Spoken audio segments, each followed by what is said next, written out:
Alright, today we are going to make some homemade salsa. This is the classic restaurant version, and we are going to use our Power Chef to do so. One thing that's always important when using your Power Chef is to make sure when you're not using it that you have your blade shield on. These are stainless steel and they are very sharp, so you want to make sure that you take this off, but when you're not using it that you always have it on. Everything that I'm going to be using today is dishwasher proof, for the exception of anything that has stainless steel. So this chopper blade you would not want to put in the dishwasher. Also, I tell people my preference is not to put this entire thing in the dishwasher, only because then your string is going to get wet and it's going to be stuck in there, and so it could start to smell. But if you'll notice, there's a little slit in the side. You can just pop a knife in.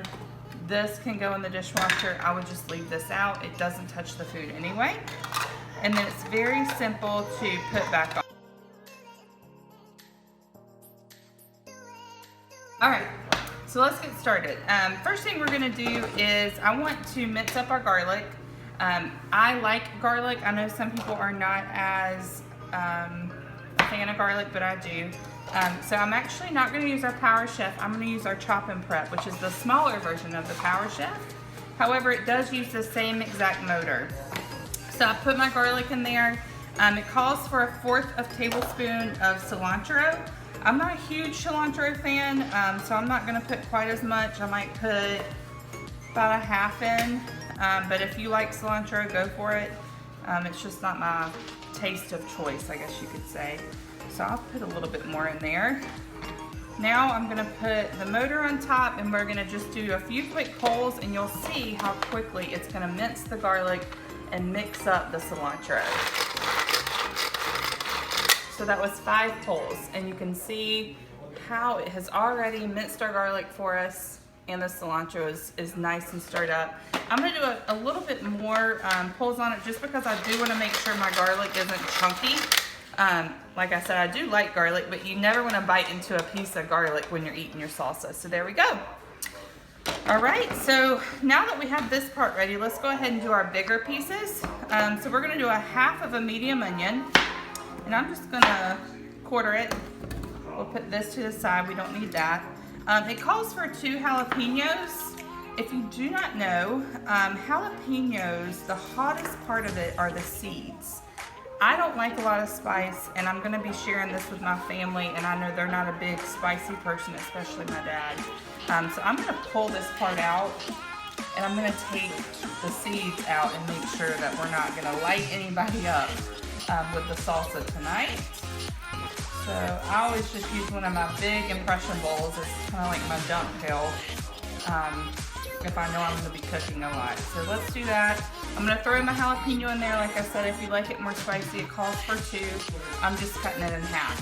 The other thing it calls for is 1/2 teaspoon of cumin. So I'm using one of my measuring spoons. And I'm going to toss that in there. Perfect. And then the last thing I'm going to add right now is our fire roasted tomatoes, and I'm going to use our can opener for this. So our can opener is unlike other can openers where, and if I can talk and do it at the same time, it's not actually putting a blade into your can. When it does that, it actually is cross-contaminating anything that you've previously used your can opener for. This is simply grabbing the side of your can, and through the pressure that it creates, it's breaking the glue. And I just want to show you, you're going to open the legs up, take it off, but you'll see right here is the lip of it, and it will actually grab the top of it and pull it off. And look, it's not sharp. There's nothing on here that's sharp. So that just shows you it's breaking the seal. We're not cutting anything. So we're going to do a can of tomatoes and drop them in here. This looks and smells delicious. I wish you could smell it. Drop that in there, and then I can close my can opener up. I am going to put some salt in here. And these are our very famous salt and pepper shakers that a lot of people have had, or I know my mom had them over the years. I can remember her had the S and the P on it, and she still has them actually. So some salt and pepper. And I'm gonna go ahead and mix this up, chop this up with my blade before I put in our cilantro and garlic. So you put this on, and then we put the same motor that we used for this one in here. And then we're just gonna do some pulls. All right, I'm gonna take the lid off, and looky there. Perfect salsa, just like you would have at your local Mexican restaurant. And you guys, it smells delicious. If you like it chunky, just do a few pulls. If you don't like it chunky, I'm more of a smooth person. I'm just gonna do some extra pulls on it. As you can see, it just kind of made it even less. And you guys, I wish you could smell it through the foam. I'm gonna take the blade out of my chop and prep, put it to the side. There's also a cover for it too. And then I'm gonna dump in my cilantro.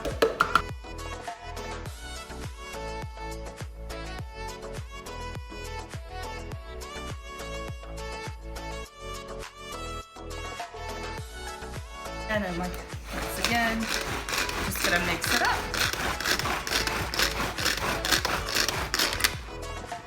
And that's gonna be our salsa for tonight. Enjoy.